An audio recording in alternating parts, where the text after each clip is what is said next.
El tema que nos convoca para este tercer panel,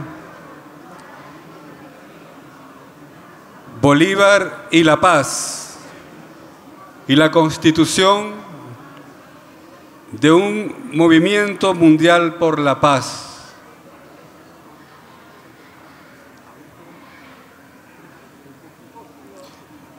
Tenemos en el escenario un panel de lujo, valga la expresión.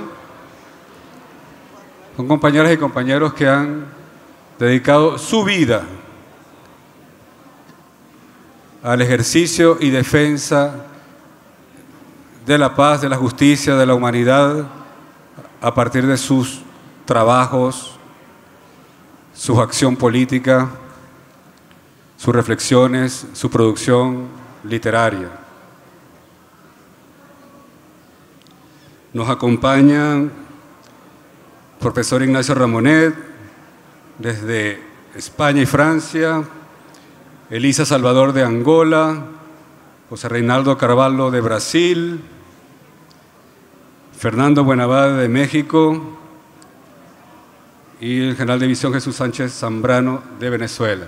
Bienvenidos y bienvenidas.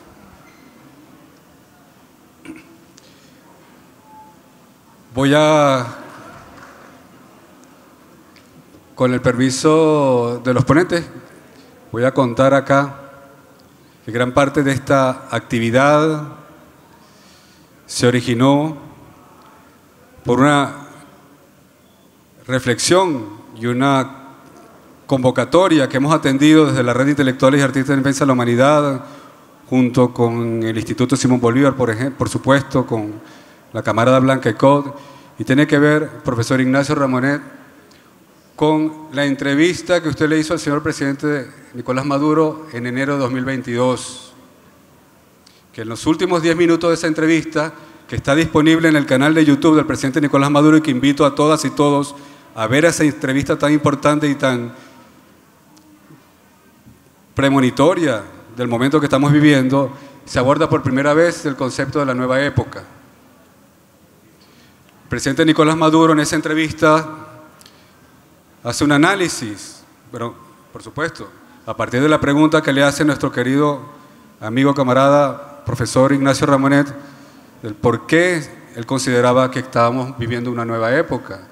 Lo caracteriza por, digamos, estas nuevas expresiones del capitalismo y el imperialismo, de manifestar sus pretensiones de dominación. Caracterizaba, por ejemplo, que era necesario analizar el impacto de la pandemia, el impacto psicológico que había generado, que había creado e impactado en generaciones enteras, desde niños hasta adultos mayores, y cómo vivieron ese proceso de cuarentena. Se expresaba también sobre el poder que tiene el capitalismo digital hoy para con un botón atentar contra la soberanía de los pueblos y sus capacidades de respuesta en situaciones como por ejemplo la pandemia, donde se impedía al pueblo de Venezuela y a otros pueblos del mundo la posibilidad de comprar vacunas contra el COVID. Y tercero, hablaba también de la batalla cultural que se libra en las redes sociales, específicamente una batalla subjetiva. A partir de esa reflexión, el presidente Nicolás Maduro ha convocado a los intelectuales, a los líderes, movimientos sociales, a que aportemos conceptos, ideas que ayuden a descifrar la complejidad de esta guerra multidimensional a la cual la humanidad está siendo sometida en esta etapa de la humanidad. Y en esa convocatoria, en esa reflexión permanente del presidente Nicolás Maduro, también ha hablado de otros conceptos. Supongo, profesor, que tendrá que ver también con esa reflexión que él mismo hace desde la praxis y la práctica de gobierno, por supuesto, y de la reflexión de la teoría permanente sobre los proyectos de emancipación y los desafíos que tiene la humanidad, y tiene que ver con que luego también ha hablado también de un concepto como la nueva modernidad también, invitándonos a reflexionar sobre este momento, sobre las características de este momento. Y también ha hablado de esa nueva civilización que tiene que nacer para poder superar las contradicciones del sistema capitalista, burgués, y cómo desde Venezuela hay un proyecto, hay una propuesta que está a la orden de los pueblos del mundo que tiene que ver con la construcción del gobierno popular y el proyecto de las comunas, que es una expresión de esta nueva civilización que por lo menos en Venezuela están haciendo. Entonces, en este espíritu, profesor, quiero invitarlo a que usted inicie su intervención. Entonces, con ustedes voy a dejar por la formalidad, leo su reseña. Bueno, miembro fundador y honorario también de la Asociación para la Transacción de las Transacciones Financieras y la Acción Ciudadana, ATAC, que una de las primeras experiencias, bueno, famosísimas e importantes, en las cuales el profesor ha participado. Director de Le Monde Diplomatique durante más de 20 años, profesor, ¿no? Y actualmente director de la versión en español, correcto. Además ha dedicado, periodista, por supuesto, ha dedicado gran parte de su trabajo también a la reflexión y las expresiones de la batalla cultural, de la guerra mediática. Es un amigo incondicional de Venezuela desde 1998, que yo recuerde en aquel artículo en Le Monde Diplomatique, en diciembre de 1998, recuerdo ese artículo perfectamente, donde celebraba la victoria del comandante Hugo Chávez. Desde allí, sin dudas y siempre con seguridad, ha estado del lado correcto de la historia, que es del lado correcto del pueblo bolivariano. Así que con ustedes, Ignacio Ramonet. Muchas gracias. Muchas gracias.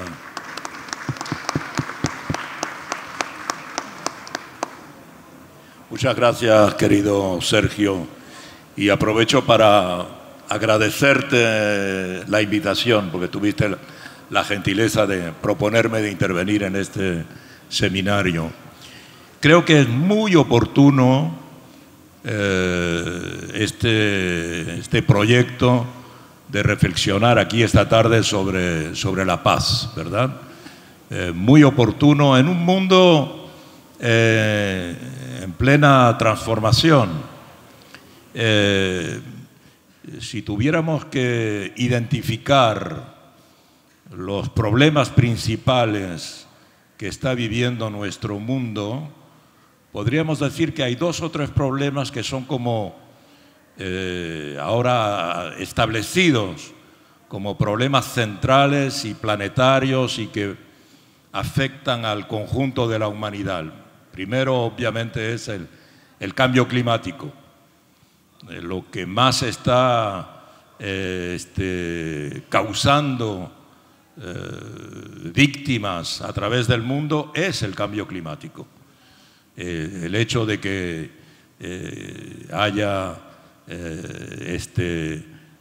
efectos climáticos violentos, como pueden ser el aumento de las sequías, la desertificación, el aumento de tormentas, tempestades como no se han visto nunca, ciclones de dimensiones apocalípticas. Nadie puede negar hoy el cambio climático. Y nadie puede negar que el cambio climático está produciendo unos efectos que dan terror, porque no sabemos hasta qué punto pueden provocar desastres. El aumento, por ejemplo, de la temperatura media del planeta, que es lo que puede producir el aumento de la temperatura de las aguas de los océanos, ¿verdad? ¿Qué tipo de destrucción? ¿Cuántas especies animales están desapareciendo cada día, cada hora, que llevaban aquí millones de años y que están siendo destruidas? Y este cambio climático, esencialmente este antropoceno, como decimos, está causado por un modelo de producción, por un modelo capitalista de producción lanzado con la era industrial, con el uso en particular de energías fósiles, carbonatadas, que producen esta sucesión de desastres. Esta es una de las principales amenazas que afecta al mundo, a todo el mundo, cualquiera que sea la religión, el continente, la profesión, el pensamiento, la ideología. todos estamos embarcados y afectados por este cambio climático. Otro de los, digamos, de las características de lo que se está viviendo a nivel planetario es esta cuestión de las migraciones. El mundo está hoy viviendo migraciones como no se han conocido ni siquiera en las épocas bíblicas. Hay millones y millones de personas que se están desplazando, que se están moviendo, por mil razones, en particular también climáticas, porque la aridez, porque los desastres climáticos empujan a la gente a salir de su hábitat natural, pero también las crisis económicas, las crisis sociales, el conjunto del desorden general que hace que las personas se están moviendo con lo que vemos como consecuencias. La llegada de migrantes extranjeros a cualquier otro territorio, con cualquier otra cultura, lengua, identidad, provoca rechazo, provoca choque.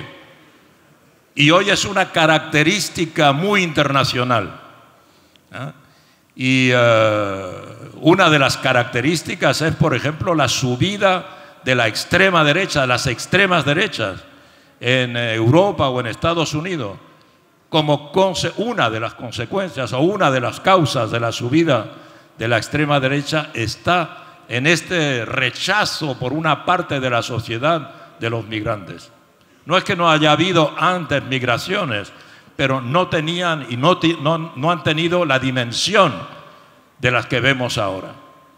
Hay centenares de millones de personas que se están moviendo en este momento, ¿verdad?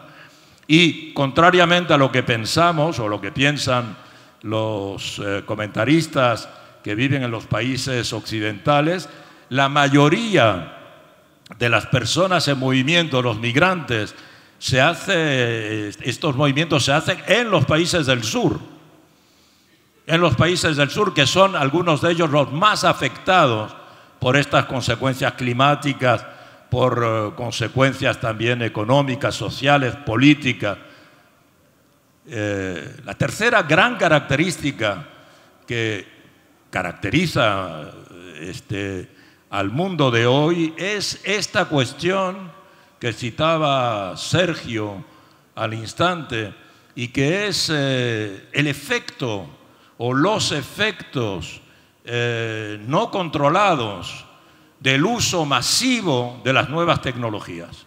Todos nosotros utilizamos tecnología, nuestro teléfono, nuestra computadora, nuestro iPad, toda clase de utensilios, relojes conectados, pero no tenemos ni idea de la capacidad que eso puede tener, no tenemos idea de lo que estamos cambiando y cómo esas máquinas nos están cambiando.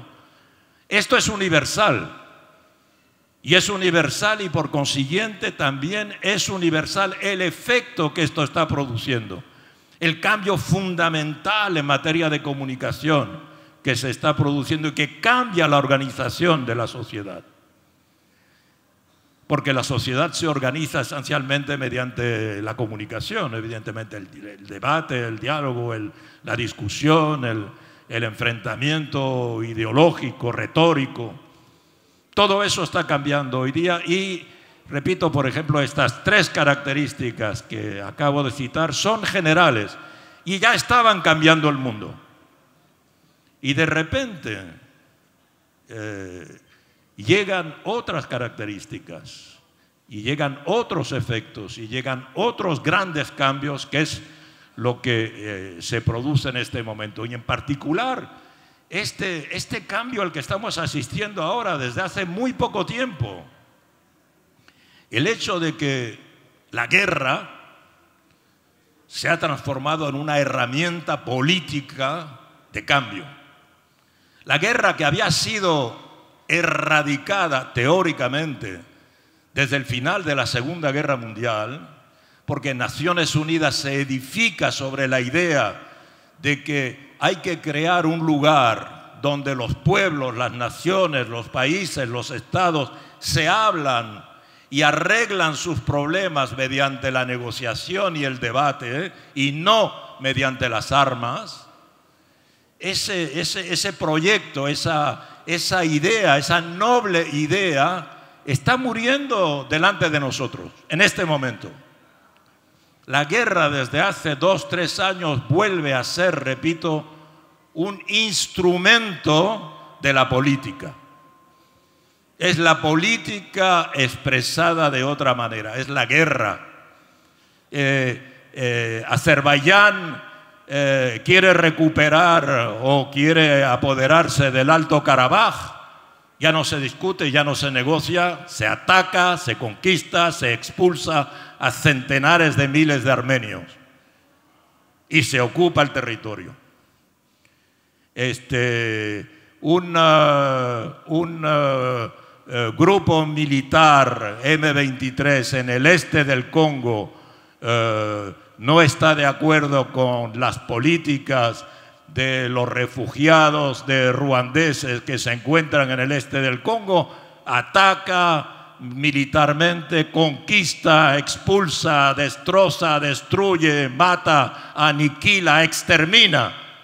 Es un argumento político. La fuerza, la guerra es un argumento político. Bien, en Ucrania lo vemos como desde 1994 mediante la fuerza y la violencia se atacó a los rusófonos de Ucrania, creando una guerra, provocando una intervención de Rusia. La guerra de nuevo como argumento político. En Israel, donde la guerra nunca desapareció prácticamente desde 1948, cuando se creó el Estado de Israel, pero ahora eso ha alcanzado una dimensión apocalíptica con este proyecto de genocidio, de expulsión masiva, de destrucción de una cultura milenaria de Palestina. La guerra, igual en Libia, igual en Sudán, igual entre la India y Pakistán hace unos días. Quiero decir, no es que la guerra hubiese desaparecido desde 1945, ha habido cantidad de guerras, pero prácticamente desde 1945 ha habido muy pocas guerras de estados contra estados, como las que estamos viendo ahora. Ha habido guerras de estados contra organizaciones armadas no estatales, pero ahora vemos la guerra como un argumento militar, como un argumento político, perdón, como lo vimos en la intervención, en el ataque de Israel contra Irán, en el ataque de Estados Unidos contra Irán. No se discute, no se negocia qué se va a hacer con el nuclear, con la energía nuclear civil, pacífica, a la que tiene derecho Irán. No, se bombardea, se destruye.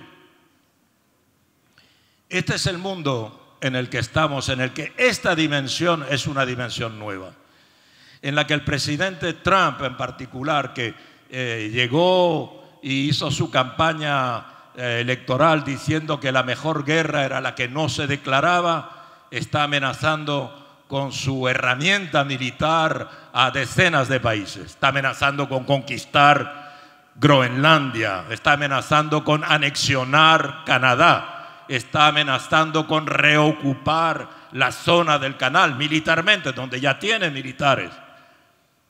Entonces, de nuevo, la fuerza, el argumento de Netanyahu, del primer ministro extremista de Israel, es la paz por la fuerza. Y es el argumento de Trump, la paz por la fuerza. Con la fuerza vamos a imponer la paz. Está reclamando el premio Nobel de la Paz porque bombardeó Irán para detener, dice él, la guerra de los 12 días. Entonces, por eso digo que es tan oportuno una reflexión sobre la paz. ¿Qué paz? ¿Qué es la paz? No puede ser la sumisión, no puede ser el vasallaje, no puede ser la paz de los cementerios. Tiene que ser una paz de de igualdad, una paz de justicia política, de justicia social, de justicia en términos de reconocimiento de minorías, de evitar discriminaciones de todo tipo. No puede ser una paz machista sobre el feminismo, no puede ser una paz antiecológica. Conviene reflexionar, y quizá este es el lugar para nosotros de reflexionar sobre qué paz proponemos, qué paz propuso Bolívar, por ejemplo. Sí, primero expulsar al imperio colonial, primero liberar y luego entonces crear la república, crear una república de iguales, crear un proyecto de sociedad. Por eso hoy, en este mundo en el que estamos, hay la idea de reconstruir un mundo diferente. Se acabó 2 siglos o 3 siglos de dominación occidental. Son los mismos países, desde la Paz de Westfalia, desde 1640, son los mismos países, Francia, Reino Unido, Alemania, los que dominan el mundo. Con alguna variación, se va añadiendo uno, va saliendo otro, pero son los mismos países. Han sido las potencias coloniales, han sido las potencias esclavagistas. Hoy están en el G7, el G7 domina el mundo. Esto es lo que se está acabando hoy. Eso es las premisas, la perspectiva de una paz diferente en el que el sur, lo que ahora llamamos el sur global, cada vez más estructurado en el seno de los BRICS extendidos, los BRICS Plus, están creando un contrapeso al mundo occidental. Repito, no es una alianza antioccidental, pero es una alianza no occidental. En los BRICS no hay estados occidentales. Casi todos los BRICS son excolonias. Han padecido en sus carnes, en sus sociedades, el racismo, el desprecio, el colonialismo, el neocolonialismo. Y por consiguiente es una primera tentativa desde hace siglos de desoccidentalizar el mundo. Desoccidentalizar el mundo, no solo descolonizar, sino desoccidentalizar. Este es el proyecto, y solo ese proyecto puede conducir a una paz aceptable en un mundo que se reconcilie con su naturaleza, con la naturaleza, en un mundo que se reconcilie con todos los elementos distintivos que constituyen una sociedad, en un mundo que tiene que estar reconciliado con sus elementos sociales, con un proyecto socialista del siglo XXI, como lo propuso el presidente Chávez, como lo defiende el presidente Nicolás Maduro. Esa es la paz que queremos. Muchas gracias.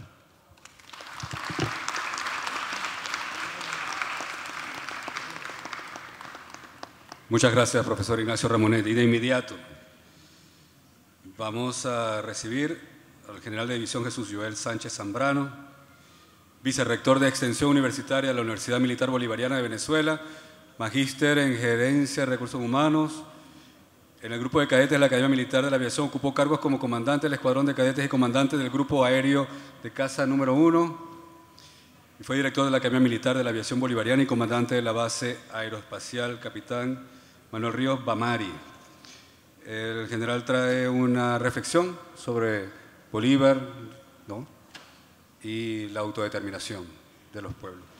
Adelante. Aquí en Venezuela, como sabemos, se practica la unión cívico-militar policial y es una de las condiciones que garantizan la paz de la República.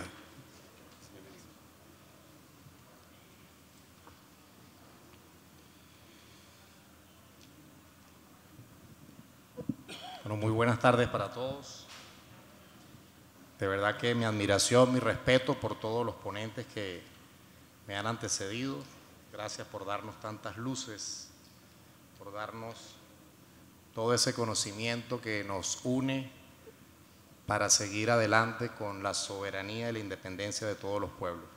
Primero que nada, quiero darle un saludo fraternal de parte de nuestro general en jefe Vladimir Padrino López, vicepresidente sectorial de Soberanía y Defensa y ministro del Poder Popular para la Defensa de nuestra patria.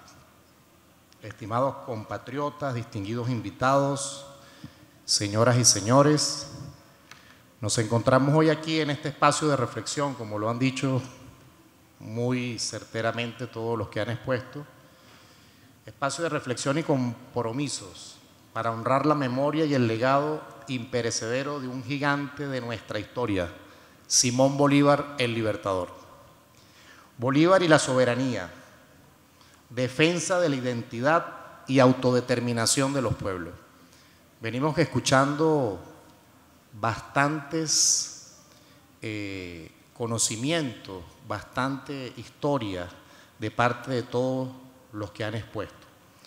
Pero sabemos que la figura trasciende el tiempo, no solo como estratega militar, la figura de Bolívar, que forjó la independencia de vastas naciones, sino como un pensador político cuya visión y compromiso sentaron las bases de nuestra identidad y autodeterminación.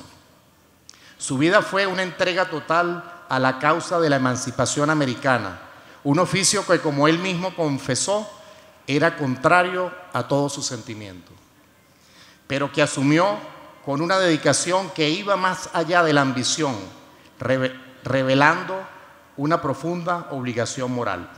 Cuando hablamos de identidad, es propicio recordar el origen de este concepto para nuestra amada República Bolivariana de Venezuela, cuando Francisco de Miranda tuvo la idea americana de Colombia, donde visualizaba desde el río Bravo al norte de México hasta la Patagonia como un solo territorio, y excluía los países de habla anglosajona y a Brasil, donde sabía que Thomas Jefferson pretendía arrebatarle el territorio a España.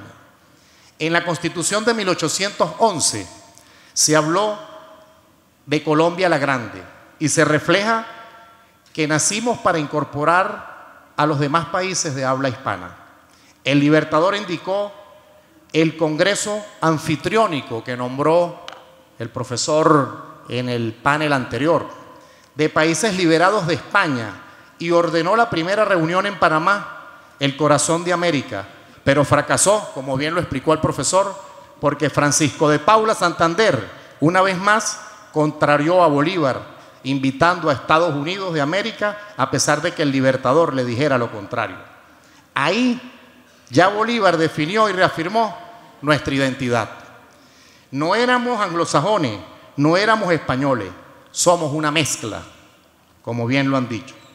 También Bolívar obligó la autodeterminación en 1823, realizó la consulta en Guayaquil, preguntando quién quería ser de Colombia o quién quería ser del Perú. También consultó en el Alto Perú, hoy Bolivia, si quería ser independiente o del Río de la Plata de Argentina, y decidieron ser Bolivia. De igual forma, defendió la soberanía durante las conquistas en el tiempo de Napoleón Bonaparte. Enfrentó barcos de Estados Unidos en el río Orinoco, que bien lo mencionó el profesor en el panel anterior, en 1818. Hubo un enfrentamiento diplomático con John Batista Irving, un agente estadounidense relacionado con la confiscación de las goletas Tigre y Libertad, que muy bien lo explicaron. Bolívar defendió la legalidad de la confiscación y respondió a la reclamación de Irving, destacando la soberanía de Venezuela y su derecho a defenderse de aquellos que comercializaban con sus enemigos. Después de esta introducción de soberanía, cuando es cierto, defensa de la identidad y autodeterminación de los pueblos, el ideario bolivariano, esa aspiración de una patria grande que soñó como la reina de las naciones y la madre de la república, sigue siendo un faro que ilumina nuestro camino.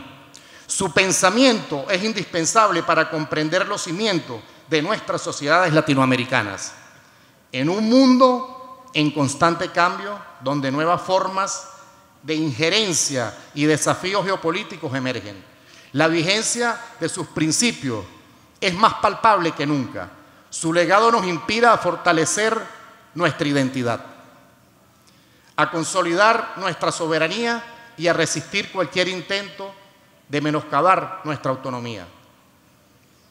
Gracias a la Revolución Bolivariana, en estos momentos, gracias a nuestro comandante en jefe Nicolás Maduro Moro, que sigue los ejemplos de Bolívar, parándose firme ante los intentos que han tenido Estados Unidos de Norteamérica y todos sus aliados de apoderarse de nuestras riquezas, de apoderarse de nuestra autodeterminación, de querer gobernarnos. Y Bolívar lo dijo y lo reafirmamos hoy aquí. Nosotros no necesitamos que nadie nos gobierne, nos gobiernan los venezolanos, como es un derecho constitucional. La soberanía popular como cimiento de la República de Bolívar concibió la independencia no como un simple cambio de mando, sino como una radical transferencia de poder. La soberanía que antes residía en la monarquía, que debía anclarse firmemente en el pueblo, debe anclarse firmemente en el pueblo. Así lo dijo Chávez y así lo mantenemos en la actualidad.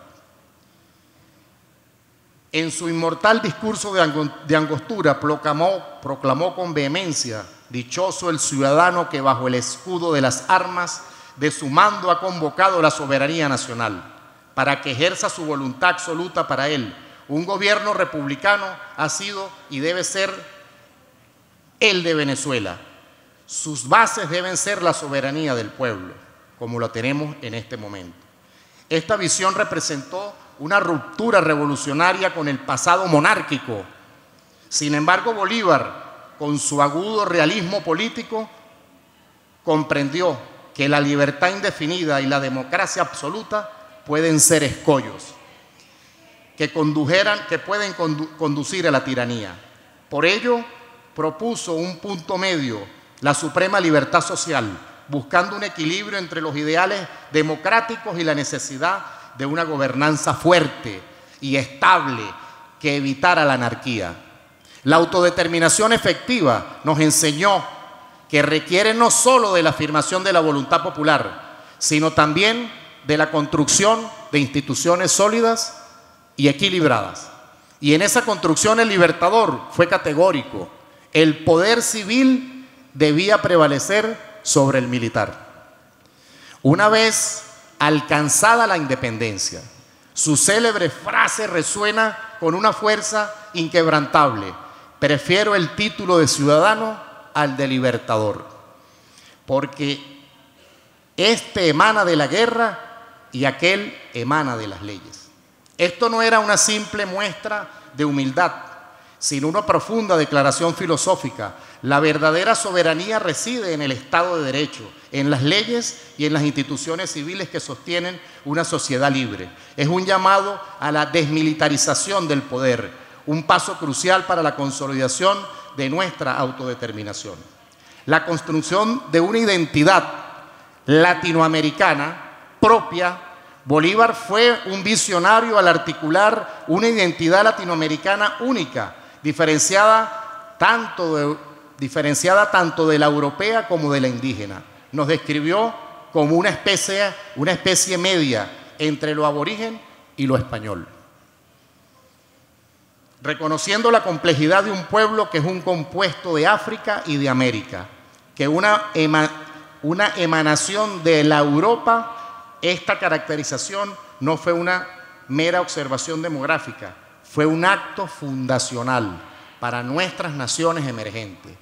Un rechazo a identidades impuestas y a la forja de una nueva y distintiva América Latina. Es por definición tierra de mestizaje. Un crisol de culturas y pueblos. Este mestizaje no es solo un hecho demográfico, sino que define nuestra personalidad, nuestra originalidad, nuestra capacidad creativa. Bolívar instó a América a que América se reconociera a sí misma, a que tomara en cuenta sus elementos autóctonos y genuinos, es decir, lo suyo, lo propio, el indio, el negro, el campesino. Este llamado a la inclusión radical sentó las bases para futuros movimientos de justicia social y el reconocimiento del multiculturalismo como parte integral de nuestra identidad. La defensa de nuestra identidad está intrínsecamente ligada al reconocimiento y empoderamiento de todos los pueblos que la componen. Pero para que esta identidad floreciera, Bolívar estaba convencido de que la educación y la moral eran pilares fundamentales. Un pueblo ignorante es instrumento de su propia destrucción, advirtió. Por ello, insistió en el binomio moral y luces, como los polos de una república y nuestras primeras necesidades. Comprendió que la verdadera autodeterminación no es solo política, sino que requiere una ciudadanía ilustrada, capaz de ejercer su soberanía de manera responsable. La educación cívica es un requisito previo para una soberanía popular efectiva, una inversión a largo plazo para el florecimiento nacional. La Universidad Militar Bolivariana de Venezuela es una universidad estratégica, donde nosotros sembramos el amor a la patria, a la juventud militar. Tenemos 12 academias militares con una población gigante de jóvenes venezolanos. Y el norte principal es el amor a la patria y sembrarle toda la doctrina bolivariana como garantes de la soberanía. La autodeterminación de los pueblos, unidad y resiliencia, el sueño bolivariano de una patria grande no fue idealismo romántico, sino una respuesta estratégica a la vulnerabilidad de los estados fragmentados. Comprendió que las pequeñas repúblicas serían presa fácil para las potencias externas, como ya lo han explicado anteriormente. La unidad era el factor clave para las fuerzas colectivas, el respeto a la independencia sostenida. Su divisa inquebrantable fue unidad, unidad, unidad. La Fuerza Armada Nacional Bolivariana se unificó con nuestro comandante Chávez, como ustedes lo saben. Antes nos llamábamos Fuerzas Armadas Nacionales. El ejército andaba por un lado, la armada por otro, la aviación por otro y la Guardia Nacional por otro. Hoy en día, gracias a Chávez, gracias a la doctrina bolivariana, somos una sola fuerza monolítica, inquebrantable por los intereses de la patria.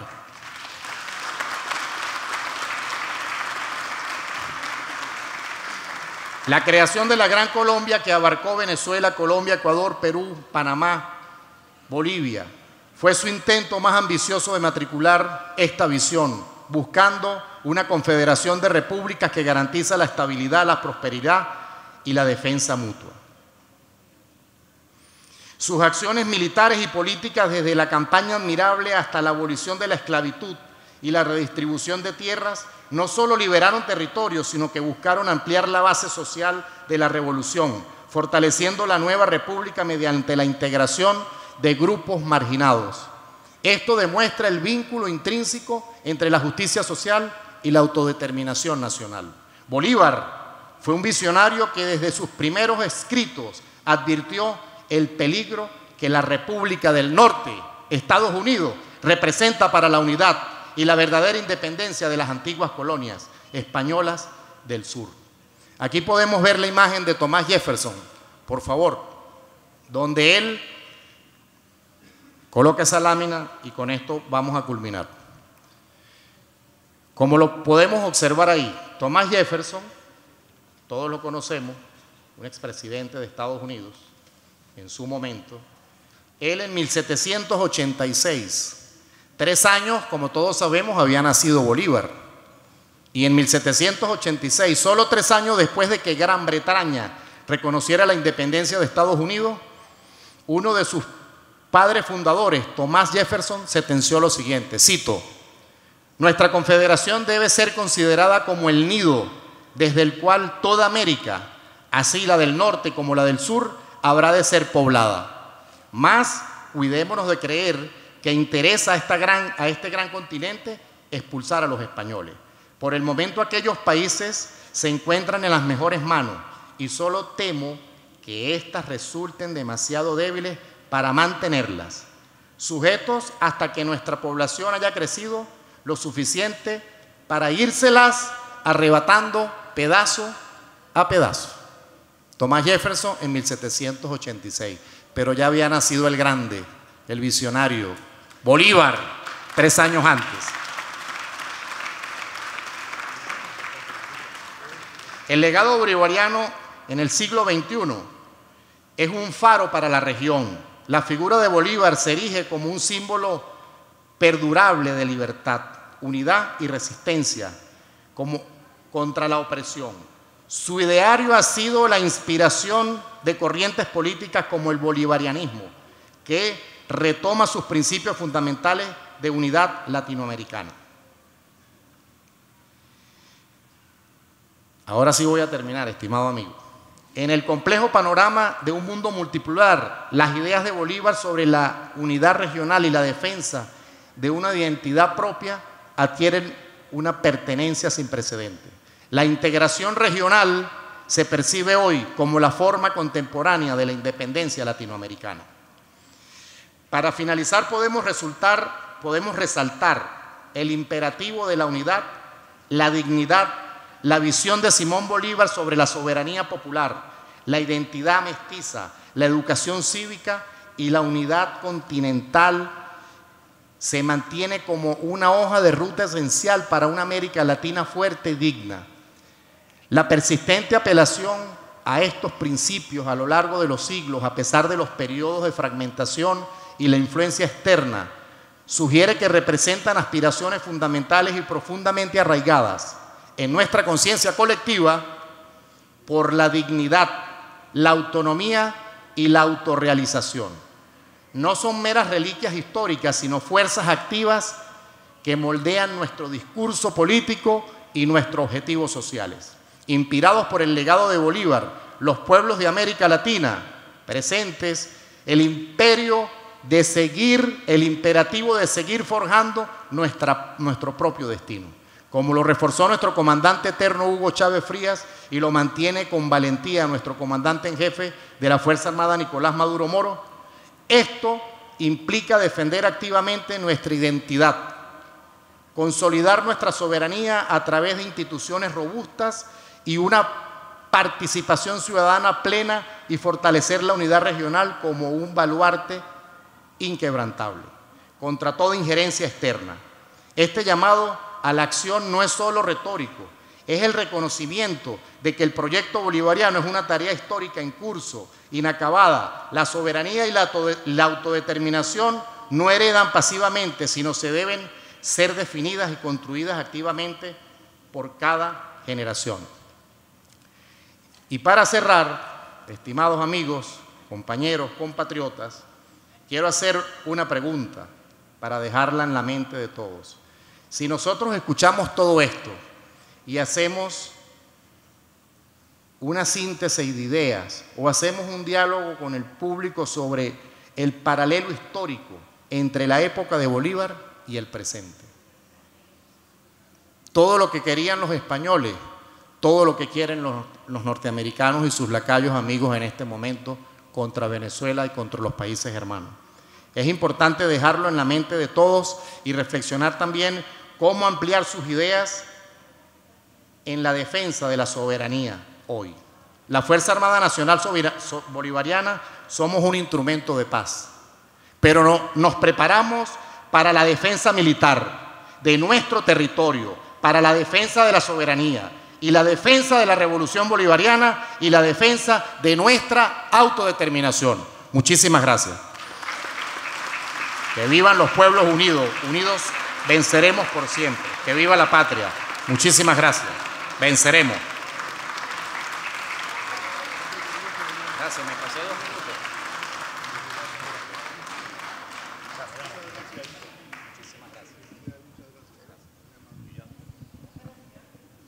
Muchísimas gracias, general. Bueno, de inmediato. Ahora vamos a invitar al uso de la palabra a una compañera camarada, luchadora, incansable por la paz, hermana africana de Angola, licenciada en Psicología Social en el Instituto Superior de Educación ISED y licenciada de Derecho Internacional en el Instituto Superior Raúl Rojas en La Habana, Cuba. Se ha desempeñado como profesora de educación secundaria durante más de 30 años y además ha sido funcionaria del Ministerio del Interior con la patente de subcomisaria y ha ejercido cargos en psicología en los reclusos de varios penitenciarios. En noviembre del 2022 asumió en Hanoi, Vietnam, la vicepresidencia del Consejo Mundial de la Paz para la región africana y actualmente es la presidenta de la Liga de Angola de Amistad, Solidaridad y Paz. Elisa Salvador, adelante, bienvenida. ¿Quieres hablar allá aquí?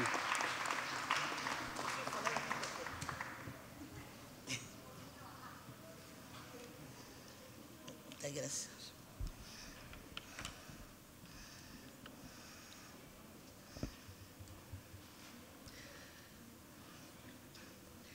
Compañera Blanca Gómez, compañera Blanca presidenta del Instituto Simón Bolívar para la Paz y la Solidaridad entre los pueblos, para la paz, camaradas de los pueblos, queridas hermanas, queridos hermanos, amigas y amigos de los pueblos del mundo. Reciban un saludo fraterno, cargado de esperanza y compromiso desde la tierra angolana, cuna de luchas y resistencias por la libertad, donde el ejemplo del presidente Antônio Agostinho Neto sigue vivo en la memoria y en el corazón de nuestro pueblo.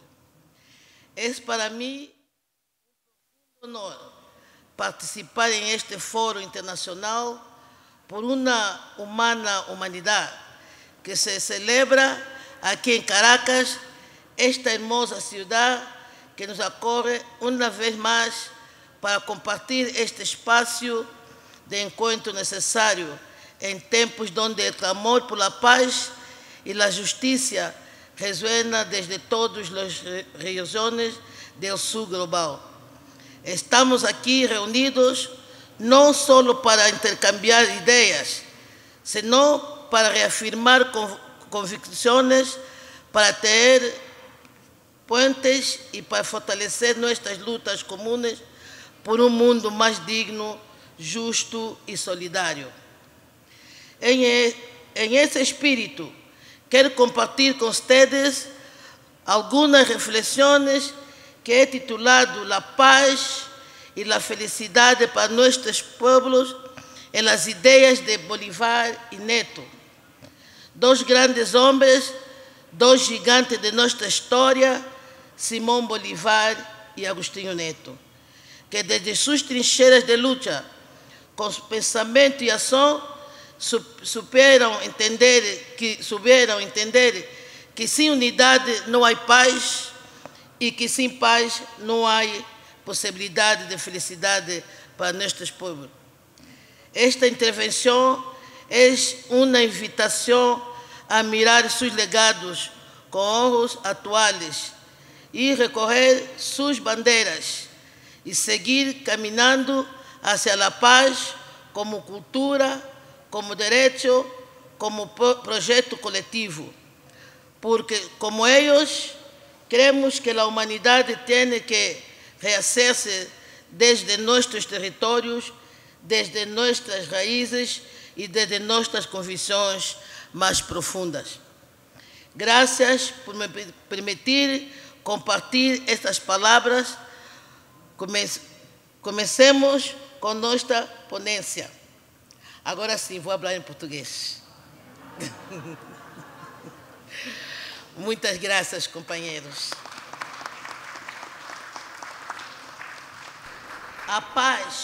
La paz y la felicidad para nuestros pueblos en las ideas de Bolívar y Neto. Queridas y queridos hermanos, hermanas y camaradas, hablar de la paz como el único camino para resolver cualquier situación, por muy calamitosa y criminal que sea, es en este momento una de las mayores responsabilidades. La paz debe asumirse como medio, como fin y al mismo tiempo como una cultura. Por eso, al hablar de la paz, quiero apoyarme en dos grandes maestros. Podríamos decir dos de los mayores constructores de la paz de nuestros pueblos. El libertador Simón Bolívar, un gran caraqueño universal, a quien la humanidad tanto le debe, y nuestro camarada presidente Antonio Agostinho Neto, padre fundador, ejemplo de disciplina y compromiso en la lucha armada, como gran militante en Angola y en el mundo entero. Ambos comprendieron la gran responsabilidad al erguir las banderas de la paz que ahora sustentamos y que mañana nuestros hijos y nietos continuarán levantando con mucho más valor. Hablando de Simón Bolívar, ya en 1812, los márgenes del río Magdalena y después de liberar la villa de Tenerife en Colombia, el libertador se dirigió a los habitantes reunidos, ciudadanos, magistrados y sacerdotes. Yo he venido a traeros la paz y la libertad, que son los presentes que ofrece el gobierno. El libertador sabía bien que su vida estaba comprometida en esta tarea. En la Asamblea Popular, celebrada el 2 de enero de 1814 en Caracas, él afirmó: compatriotas, he hecho todo por la gloria de mi patria. Permitid que haga algo por mí mismo, por la mía. No abandonaré, sin embargo, el timón del Estado, sino cuando la paz reine en la República. El sacrificio de Bolívar para abrir el camino de la paz debe guiarnos hoy y siempre. Veamos por un momento donde el caraqueño universal observaba que estaban los problemas fundamentales para crear la paz y la felicidad. La paz siempre ha tenido como precedente grandes sacrificios realizados por nuestros pueblos, que sacaron de sus propios vientres de sus padres, como Bolívar expresó en 1814 en el Manifiesto de Carúpano. Yo he sido elegido por la suerte de las armas para quebrantar vuestras cadenas, como también he sido, digámoslo así, el instrumento del que se valió la providencia para llenar la medida de vuestras aflicciones. Sí, yo os he traído la paz y la libertad, pero con esos bienes inestimables también vinieron conmigo la guerra y la esclavitud. Palabras de Bolívar. En segundo lugar, quiero hablar de la búsqueda de la unidad, criterio fundamental para la paz y la felicidad de nuestros pueblos, reflejado en dos discursos de Bolívar y que se entrelaza con las ideas de Antonio Agostinho Neto. En el discurso de instalación del gobierno de las Provincias Unidas, pronunciado por Bolívar en Bogotá el 23 de enero de 1815, él nos alerta sobre la realidad de su época. Bolívar concibe la paz como una consecuencia directa de la unidad entre los pueblos, al decir: la paz crea una terrible división. La fragmentación ha sido una de las principales causas de la imposibilidad de alcanzar la paz y la unidad plena. Todo era extranjero en este suelo: la religión, las leyes, las costumbres, el alimento, la ropa.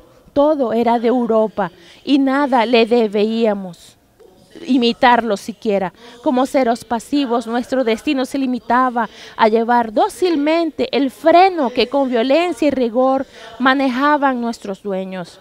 Igualados como las bestias salvajes, solo la fuerza irresistible de la naturaleza nos devolvió la esperanza de los hombres, y aunque débiles y sin razón comenzábamos a ensayar la carrera para la cual estuvimos predestinados.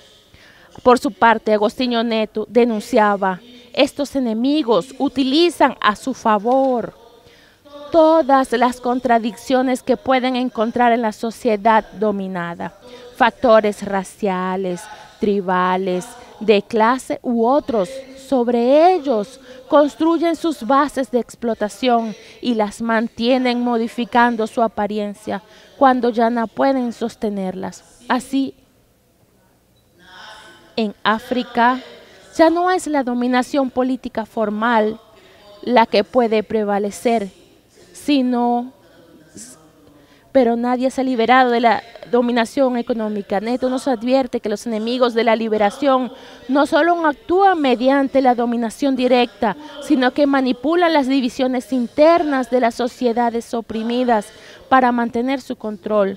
Según Neto, esos adversarios utilizan a su favor todas las contradicciones que pueden encontrar, contradicciones raciales, tribales, de clase u otras, transformando la diversidad en motivos de fragmentación. Ambos nos muestran que la emancipación debe provenir del despertar de la conciencia de los pueblos oprimidos, pero que esta emancipación solo será posible si es para todos. La libertad por la que lucharon con toda su energía vital siempre estuvo orientada hacia el sur, desde esta ciudad de Caracas en el norte de América del Sur, avanzando por la ruta de los Andes y desde Luanda en la costa atlántica africana hacia el sur, la África Austral. En el Congreso de Angostura, el 15 de febrero de 1819, Bolívar afirmaba: para sacar de este caos nuestra naciente república, todas nuestras facultades morales no serán bastantes, sino fundimos la masa del pueblo en un todo, la composición del gobierno en un todo, la legislación en un todo y el espíritu nacional en un todo.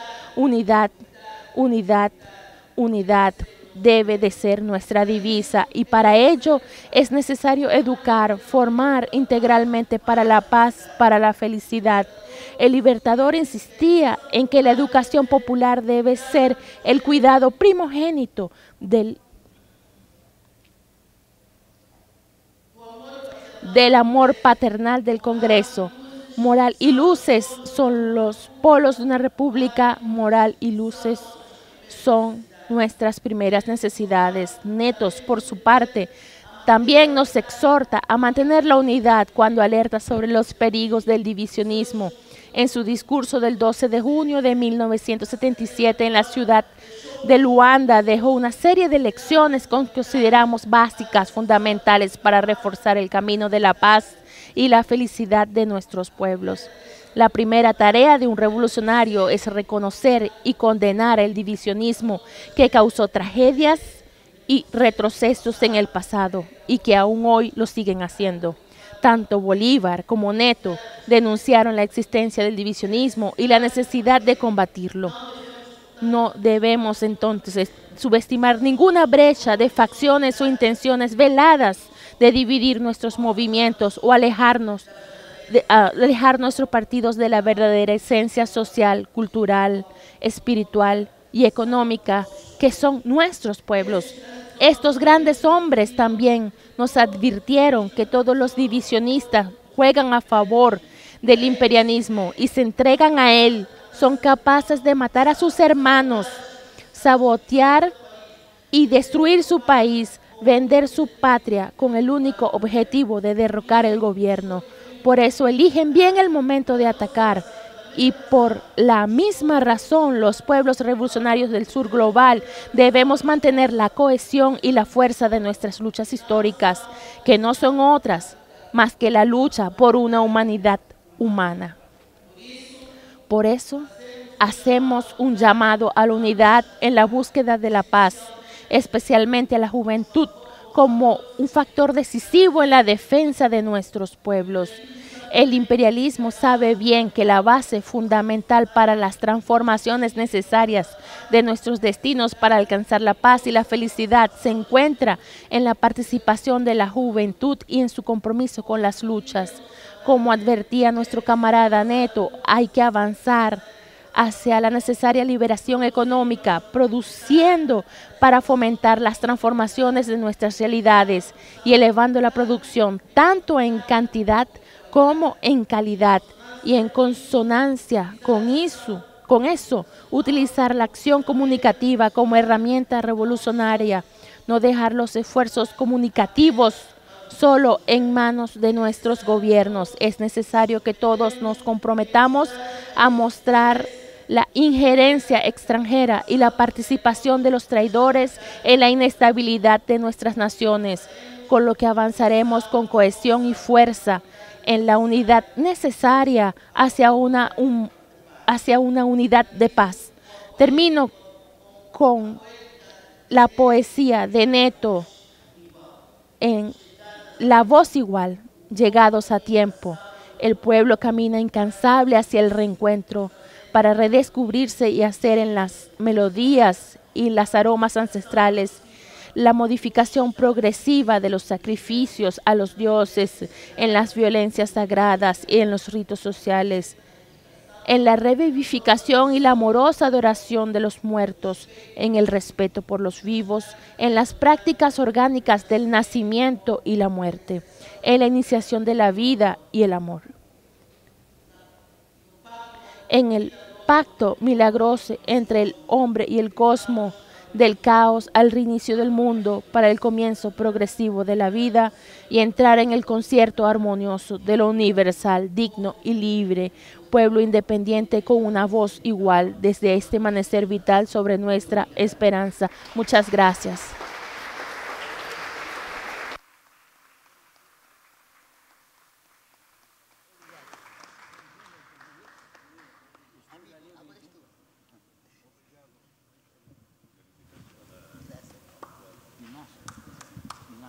Construir la paz para garantizar la vida de la humanidad, la vida del planeta.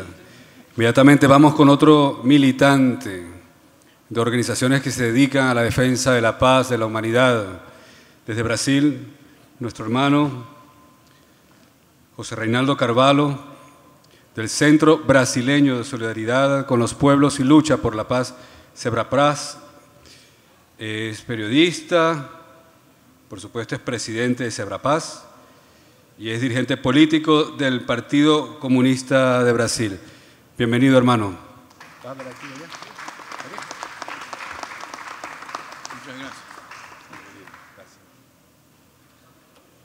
Estimada camarada Blanca Caut, presidenta del Instituto Simón Bolívar, estimadas e estimados camaradas todos aquí presentes en este grandioso evento. Muchísimas gracias por la invitación.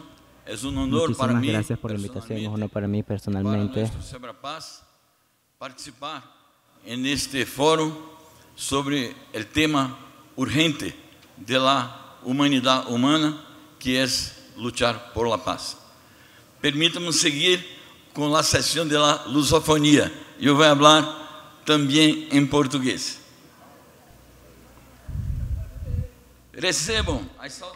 Reciban los saludos fraternos y combativos de Brasil, tierra de resistencia, solidaridad y esperanza.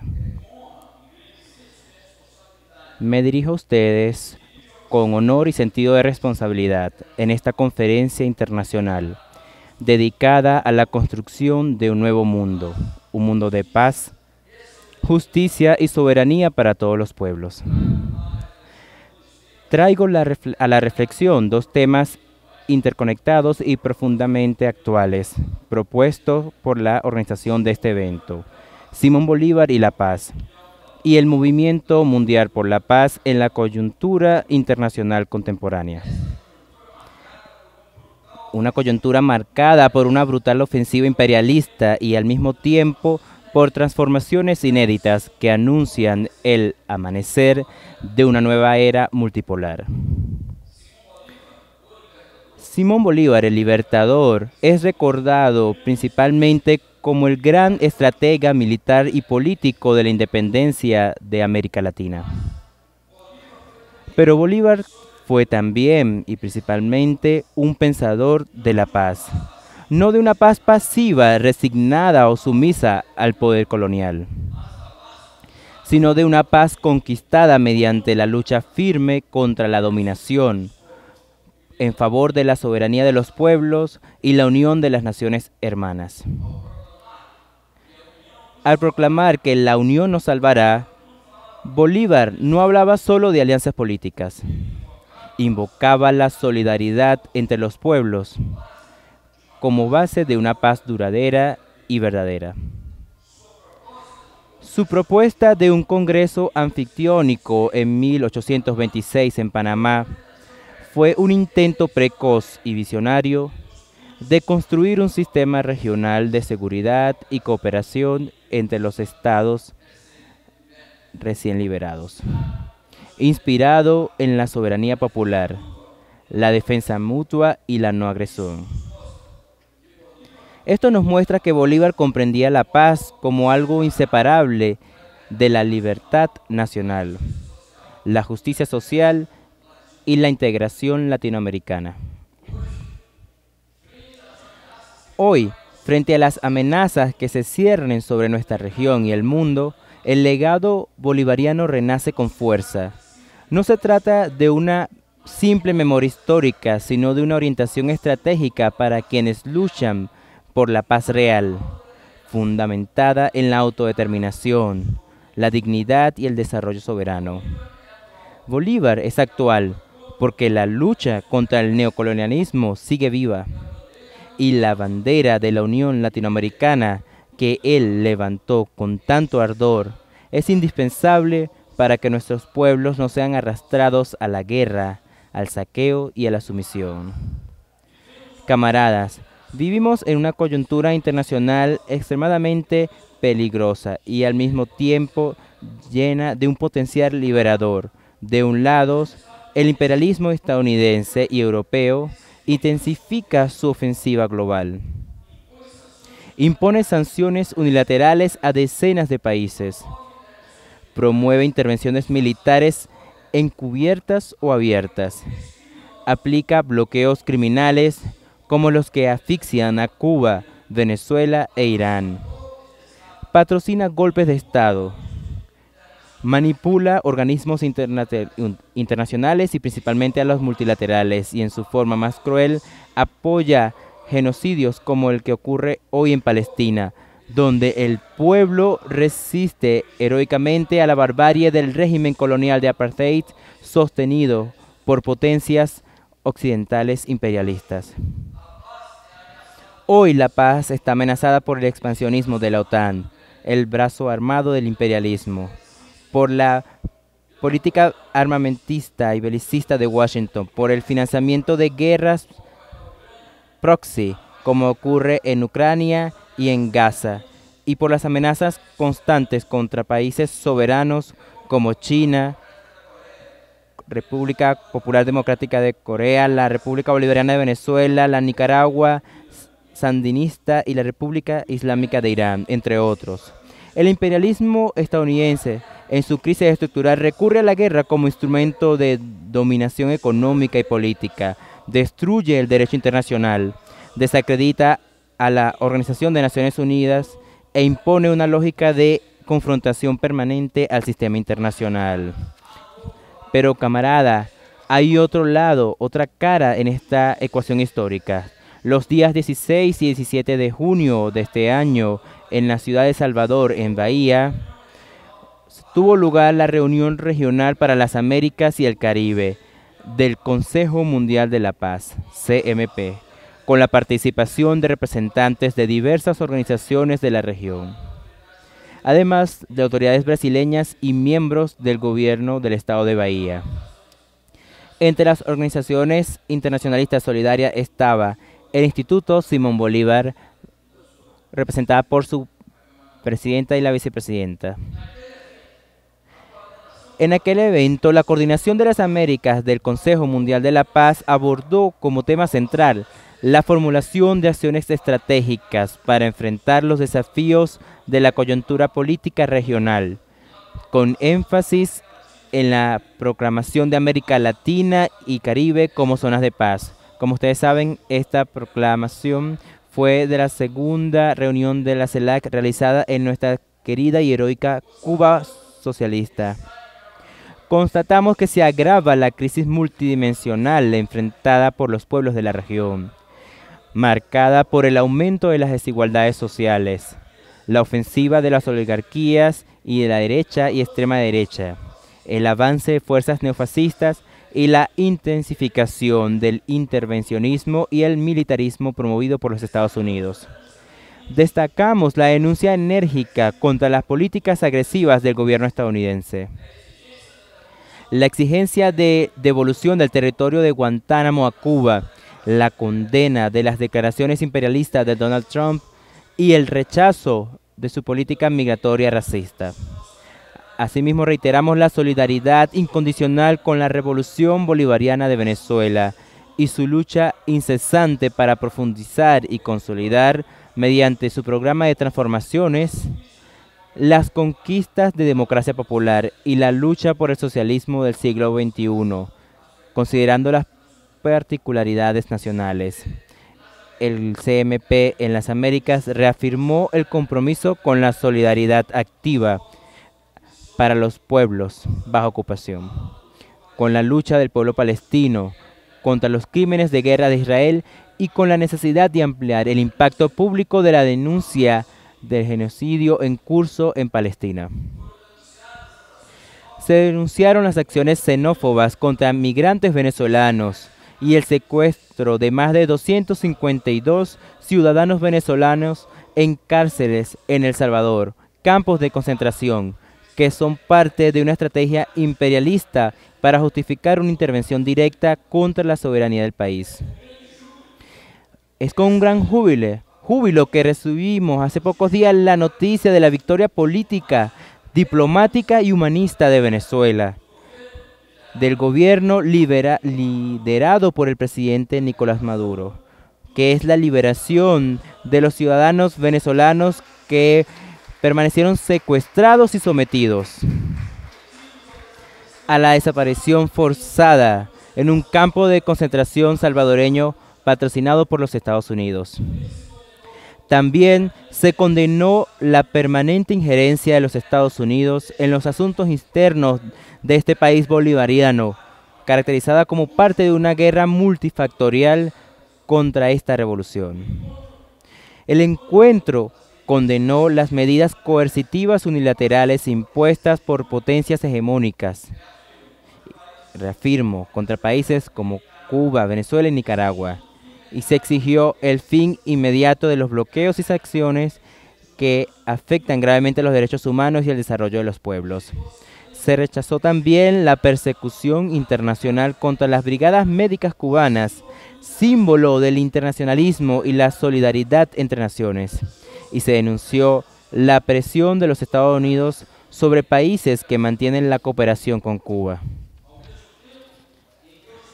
Al tiempo que los imperios promueven caos, surgen nuevas fuerzas en el escenario global. Son los pueblos y los estados que construyen alternativas de desarrollo, soberanía y cooperación. El ascenso del sur global, que el presidente Putin llama de mayoría global, que es una muy buena expresión, el fortalecimiento de los BRICS+, la articulación de organismos como la CELAC, el G77 más China, la Organización para la Cooperación de Shanghái y el movimiento de los países no alineados, además de las propuestas chinas de iniciativa global para la paz y el desarrollo, iniciativa de seguridad global, iniciativa de civilización global y proyectos de cooperación como la nueva ruta de la seda, así como los avances en las luchas de los pueblos de diversos países, incluso de nuestra región, todo ello apunta hacia la emergencia de la multipolaridad y a un nuevo paradigma de relaciones internacionales, basado en la coexistencia pacífica, el multilateralismo y el respeto mutuo. En este contexto, adquiere extrema importancia la propuesta venezolana de activar la movilización mundial por la paz, un tema presente en esta actividad. Es urgente organizar, unir y movilizar a los pueblos contra la guerra. el neocolonialismo, el neoliberalismo y el saqueo de las riquezas nacionales por parte del imperialismo. La verdadera paz exige denunciar a los responsables de las guerras, combatir las campañas mediáticas que criminalizan a los pueblos resistentes y apoyar las luchas justas por la liberación nacional y social. Esto implica defender al pueblo palestino, apoyar incondicionalmente a Cuba y a Venezuela, combatir el bloqueo a Irán, repudiar la escalada bélica de la OTAN contra Rusia y decir no a la guerra que se está preparando contra la República Popular China.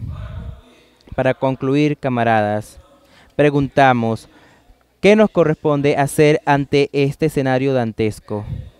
Permítame aquí hacer referencia a algunos puntos.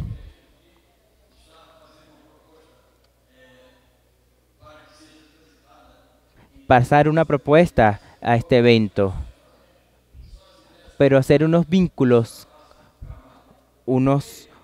relacionados con la paz, que son, primero, reafirmar el principio de la autodeterminación de los pueblos como base del orden internacional.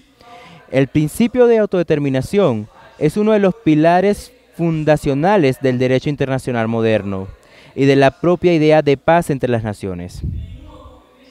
No puede existir ninguna convivencia pacífica si se niega la soberanía nacional. Si los pueblos son tratados como piezas de ajedrez por los intereses geopolíticos de las potencias dominantes. Reafirmar la autodeterminación de los pueblos significa luchar contra todas las formas de ocupación militar, injerencia externa, tutelas neocoloniales y manipulaciones político-mediáticas que pretenden imponer gobiernos títeres y destruir estados soberanos. Segundo, denunciar y combatir toda forma de sanción económica, bloqueo e injerencia como instrumentos de guerra híbrida. Las sanciones económicas unilaterales, los bloqueos financieros y comerciales y las intervenciones políticas disfrazadas de defensa de la democracia y de los derechos humanos son formas modernas de guerra. Se trata de una guerra sin tanques, pero con efectos devastadores, pues provocan hambre, escasez de medicinas, colapso de los servicios públicos, crisis energética, desestabilización de gobiernos legítimos y sufrimiento generalizado para las poblaciones civiles. Son formas de violencia estructural que deben ser tratadas como crímenes de lesa humanidad. Tercero, ampliar la solidaridad activa con los pueblos en lucha, desde Palestina hasta América Latina, desde África al sudeste asiático. La solidaridad es el antídoto más poderoso contra la guerra y la opresión. Cuando los pueblos del mundo reconocen sus luchas comunes, por la tierra, por la dignidad, por la independencia, por la paz, construyen un frente internacional que ningún imperio puede derrotar. La solidaridad debe ser más que retórica, debe ser concreta, activa, constante y material. El Movimiento Mundial por la Paz propone que se debe fortalecer las redes internacionales de solidaridad con el pueblo palestino, denunciando el apartheid y apoyando el reconocimiento de su Estado soberano con Jerusalén Oriental como capital. También se debe apoyar los procesos de resistencia latinoamericanos, a los pueblos africanos que aún luchan contra el neocolonialismo y las naciones asiáticas que enfrentan sanciones y amenazas militares. Cuarto, apoyar los procesos de integración regional soberana que son cimientos de la paz en nuestro continente y en todo el mundo. Y quinto, luchar por una nueva arquitectura internacional de la paz y de la seguridad colectiva, basada en el multilateralismo democrático y en el fin de las bases militares extranjeras.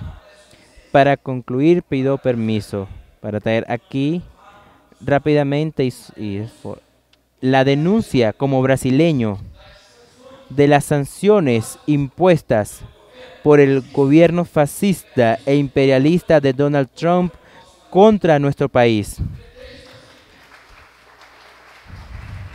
Muchas gracias.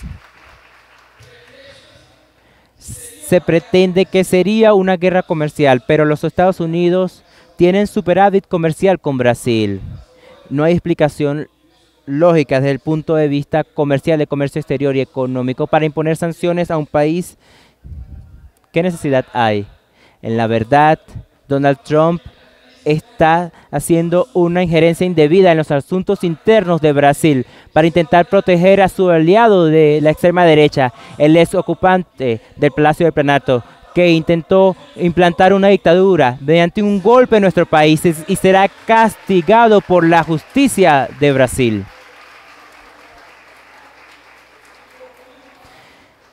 Y finalmente, él lo hace porque no se conforma con el hecho de que hayamos realizado en nuestro país exitosamente la conferencia del BRICS ampliado, con la presencia de muchos países. Y quiero decir que nuestra querida Venezuela bolivariana, a pesar de los rechazos con los cuales no concordamos, estuvo de alguna forma presente en el BRICS, porque nuestra querida camarada Blanca participó en el foro popular del BRICS y allí tomó la palabra y se juntó a los movimientos sociales y populares de nuestro país en la lucha por el multilateralismo, multipolaridad y la paz. Por lo tanto, amigos y amigas, agradezco este apoyo a la causa que es una causa de todos nosotros, latinoamericanos y pueblos del mundo, en este episodio específico que está en curso. Aún no sabemos cuál será la conclusión de estas transacciones, los efectos que está imponiendo Donald Trump a nuestro país, pero como todos aquí tenemos el apoyo en unanimidad. Unidos venceremos. La paz será la conquista de nuestros pueblos. Muchas gracias.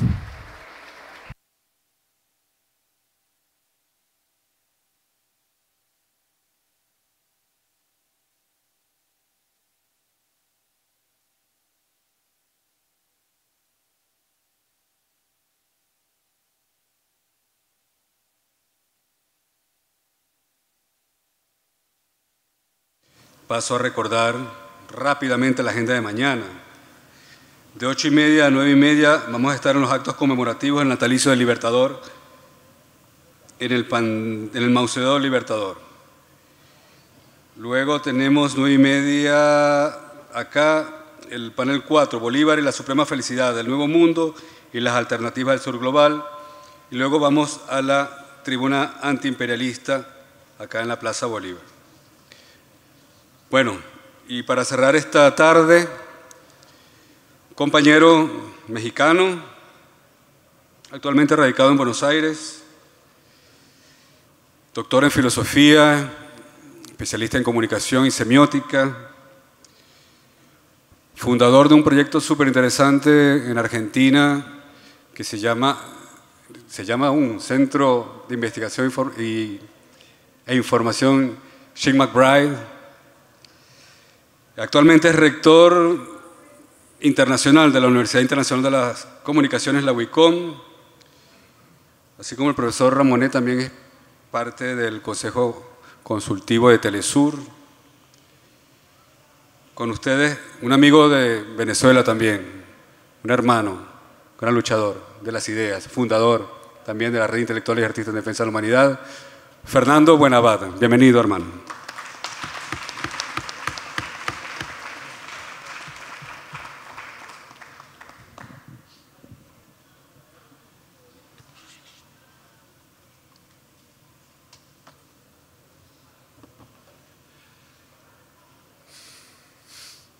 A esta hora del día todo el mundo quiere que ya terminemos, que sea breve, que sea rápido y ojalá algo medianamente potable lo que se diga. Y como no tengo las virtudes de algunos oradores que aquí han hecho uso de la palabra, haré lo que pueda y aguántenme un poquito, ¿no? Porque sí que seré breve, en los márgenes autorizados. Primero, no me lo cuenten como tiempo de exposición, pero gracias a los organizadores por la generosidad de la hospitalidad y del cariño y el afecto y el esfuerzo enorme que se hace logístico, fraterno, económico y de toda índole y de paciencia también personal para invitarme y a otros muchos compañeros, más de 140 invitados. Y yo sí quiero decir, a nombre de algunos con los que conversamos hoy, que no venimos de turistas a pasear y a ver cómo está el clima en la tarde de Caracas, que nos vamos con el compromiso de ir de chismosos a nuestros países a contar lo que es esta Venezuela realmente, lo que realmente pasa aquí, a sumarnos a un movimiento que existe a nivel internacional, aunque no se haya declarado y no tenga membrete y no tenga, que se niega a aceptar el calificativo de dictador contra Nicolás Maduro porque es una canallada sistemática de una ofensiva mediática que da la vuelta al mundo y que parece que con toda impudicia y toda impunidad se acepta en algunos espacios, incluso de algunos que parecerían ser de los nuestros. Y yo presento debate abierto contra eso.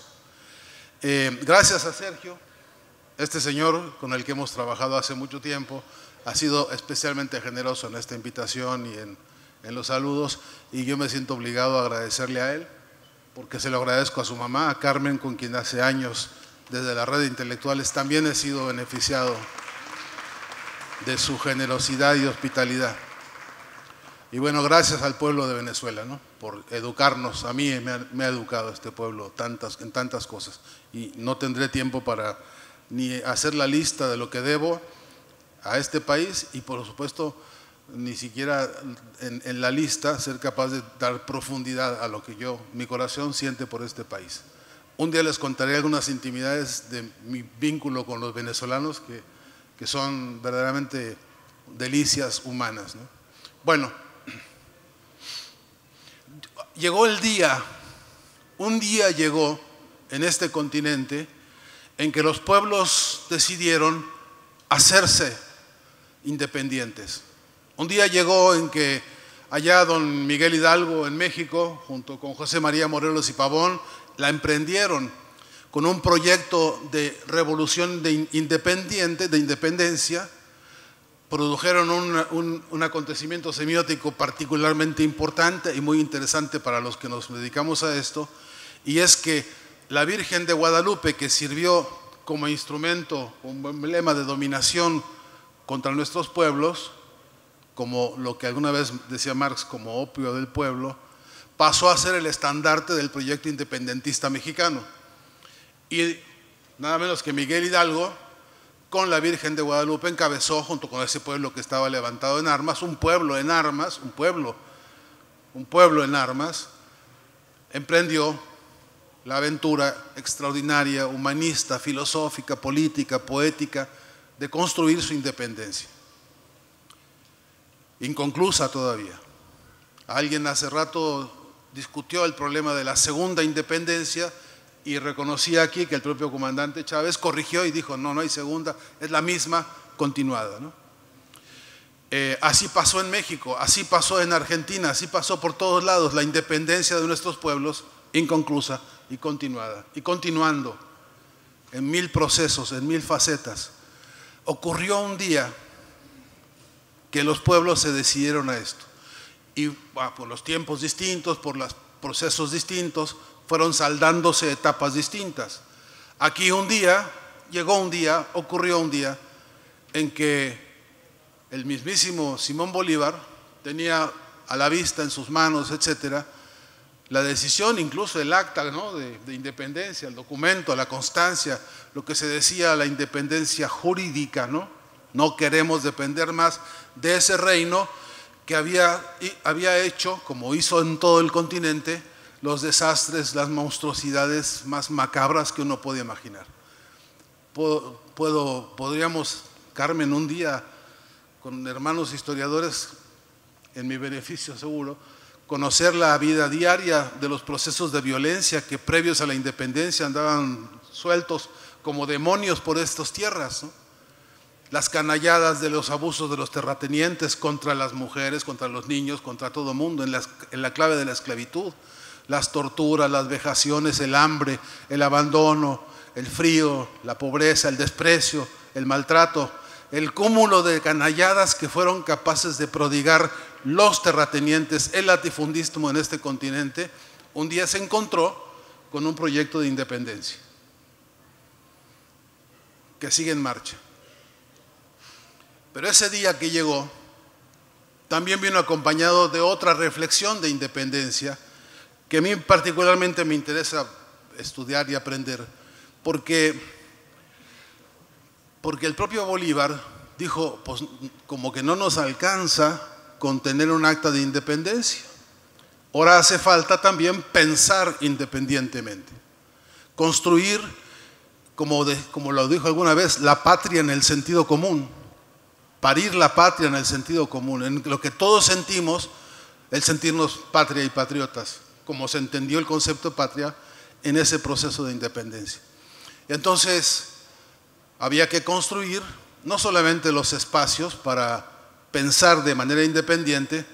No sería mala idea un día discutir qué rayos es eso de pensar independientemente, si lo hemos logrado, porque hoy todavía en las cañerías profundas de nuestros imaginarios y de nuestras subjetividades está el sarro del modelo ideológico que se ha ido quedando pegado en el interior de muchas conductas. La mía, para empezar, yo soy víctima del Chavo del Ocho.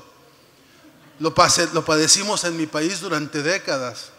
Ahí nos presentaron como espectáculo entretenido para niños el maltrato contra un niño que representa a un niño viviendo en condiciones de, hoy se dice, de calle, en situación de calle. Y ese programa a la fecha sigue transmitiéndose, ha recibido todos los premios en el continente y hay muchas personas que lograron, que víctimas de esta manipulación ideológica, incluso se enternecieron con el Chavo, viendo a don Ramón golpearle la cabeza a este niño. Dicen algunos médicos especialistas en esto que un golpe de un adulto así en la cabeza de un niño de esa hipotética edad representa por lo menos 20 días de cárcel por el acto de violencia física y de maltrato. 3 veces por programa el maltrato. Eso lo vimos todos y algunos remanentes de ese sarro endurecido por adentro de las cañerías de la subjetividad de nuestros pueblos, allí está todavía. Y entonces, es un ejemplo, perdonen ustedes la autorreferencia, y el psicoanálisis aquí portátil que estoy haciendo, pero que sí que no hay que preguntarnos cuando hablamos de pensar independiente, si no deberíamos escarbar hasta esas profundidades para saber si realmente estamos pensando como seres humanos independientes, independizadores, independizados. Pues yo calculo en mis delirios, perdonen ustedes el abuso, que alguna vez Simón Bolívar se planteó esta pregunta y dijo: necesitamos pensar como seres humanos independientes. Blanca, Ecot, te invito a que en este espacio un día definamos qué entendía Bolívar por independencia del pensamiento, porque se atrevió a ir a conseguirse una imprenta. Algunos amigos chismosos dicen se la usurpó, se la expropió, ¿no? Y con esa imprenta, nada menos que construyó un medio de comunicación. Entendía que el proceso de construcción de independencia necesitaba de procesos comunicacionales. Emancipar comunicando, comunicar la emancipación. Y que en esa tarea del Correo del Orinoco, el medio creado por Bolívar, pensó lo que pensó en la lucha independentista, porque de la violencia que se vivía contra el pueblo sometido a la esclavitud de este latifundismo desaforado, la solución fue armar un ejército independentista y transformador revolucionario. No se sentó, no cruzó los brazos, no le rezó a las fuerzas celestiales. Organizó una movilización para transformar el poder por la vía del poder popular y entendió que había que crear un ejercicio similar con el proyecto comunicacional y le llamó artillería del pensamiento, nada más y nada menos, en clave de lucha, comunicación independentista, en clave de lucha para pensar como seres humanos independientes. Si me equivoco una coma más o menos en esa historia, corríjanme por favor, pero a mí me parece que es una cuna extraordinaria, por un lado, de un proyecto ético en comunicación, del que hay que trabajar mucho y aprender mucho, porque es una ética en clave de lucha, en clave de artillería del pensamiento. Hay que trabajar en ese concepto de artillería y en ese concepto de pensamiento. ¿Cuál pensamiento? porque no era un pensamiento solamente para criticar al colonizador, no era un pensamiento solo para oponerle una especie de erudición, de antología del pensamiento independentista contra, no era una recuperación de los manuales o los decretos o tratados sobre jurisprudencia del concepto soberanía. Era una decisión de acción directa, política, en clave de combate, en clave de lucha, porque entendió que había una guerra mediática abierta, había una guerra comunicacional abierta de su tiempo, con sus condiciones, con sus elementos, y que había que darla en clave superadora, no solamente crítica. No bastaba con cuestionar el pensamiento subordinador, el esclavismo intelectual. Había que pensarse en términos de la emergencia de un filosofar nuevo, de un pensar descolonizado. Queridísimo Grossfogel. Ya se me fue Abel Prieto. Bueno, quería preguntarle dos cositas, a ver si vuelve a tiempo. A mi tiempo, pues, que tengo poco. Entonces, si es cierto que es posible pensar la acción emancipadora de la comunicación en clave de lucha, estamos en circunstancias de definir y de redefinir sistemáticamente de qué lucha estamos hablando, en clave de la comunicación, repito. Porque según mis cuentas y algunos consensos con algunos colegas, según estas cuentas, es justamente en materia de comunicación donde tenemos alguna de las más grandes debilidades políticas nosotros en la lucha. Lo digo con absoluto respeto y con el cuidado de no ser un negador aquí, un ninguneador de las grandes, importantes victorias que nuestros pueblos han tenido en el campo de la comunicación.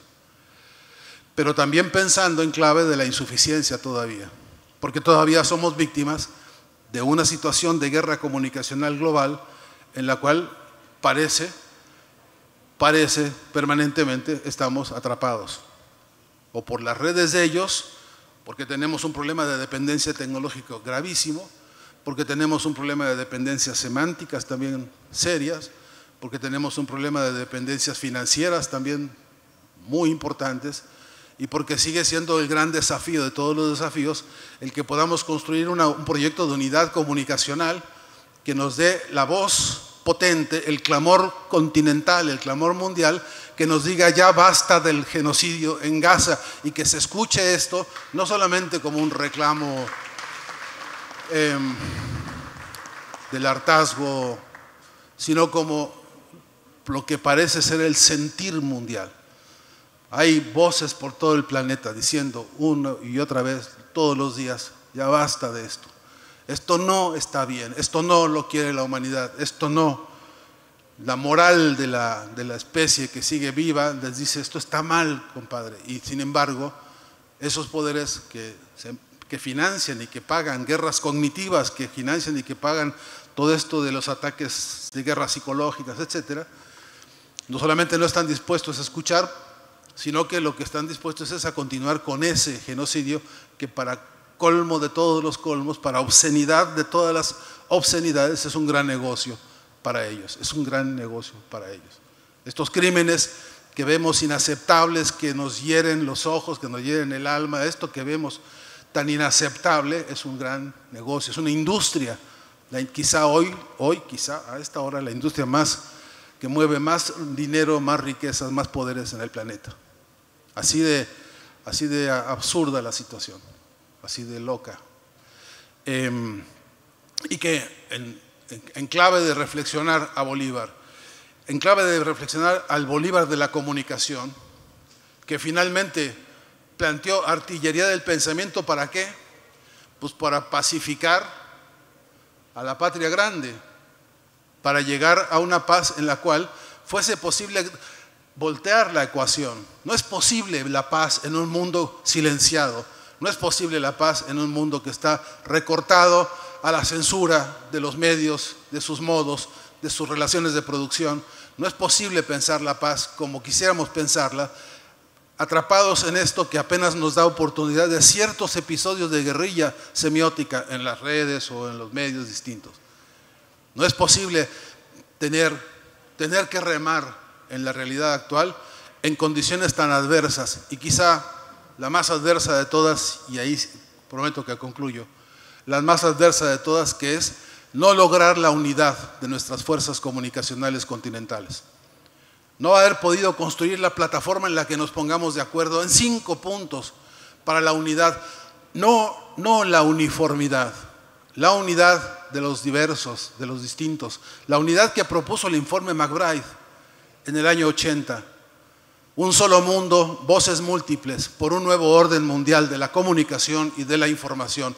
Y para eso se requiere un trabajo político de fondo que reúna en unidad las más de 6.000 fuerzas que hay comunicacionales en América Latina hoy, con páginas web, con radios, con podcasts, con televisoras, con canales, etc. Un archipiélago inmenso de voluntades comunicacionales emancipadoras inconexo. Y ahí está nuestra tarea histórica en este momento, según mis cuentas, según mis cálculos. Y yo creo que en este encuentro, en este espacio ya celebrado por todos los compañeros, porque se permite pensar libremente, porque se permite intercambiar, porque nos damos un abrazo los que nos conocemos y nos conocemos los que no nos conocíamos, y ponemos en común, hacemos comunicación en estos encuentros, no sería mala idea sumar a la tarea también de este trabajo y de estas conclusiones, propiciar los espacios para la unidad en el muy, muy corto plazo, porque, compañeras y compañeros, decía Carmen Bullosa, poeta mexicana, ya que la vida no va a ser larga, que por lo menos sea ancha. Muchas gracias.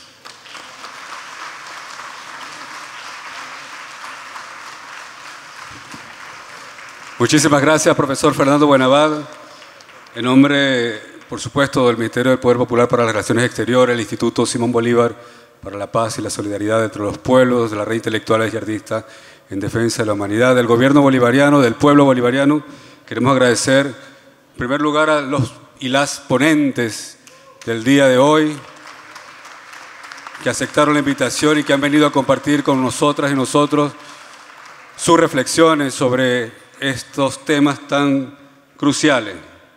Queremos agradecer también, a todos los equipos que han estado desplegados para que esta actividad sea posible, protocolo de la Cancillería que se ha portado excelentemente hoy, eficiente como siempre, los equipos de logística, los equipos de comunicación que han estado transmitiendo por las redes sociales, el Instituto Simón Bolívar y la Red Intelectuales toda la jornada.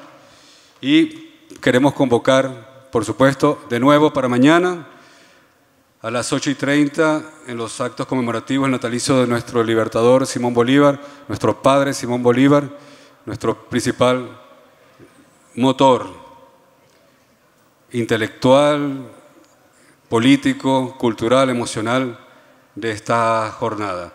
Luego seguiremos con el último panel, que será el del día de mañana, entre las 9:30 y las 11:30 de la mañana, y posteriormente iremos a concluir en una tribuna antiimperialista en la Plaza Bolívar de la ciudad de Caracas, capital de La Paz. Muchas gracias a todas y todos. Buenas tardes.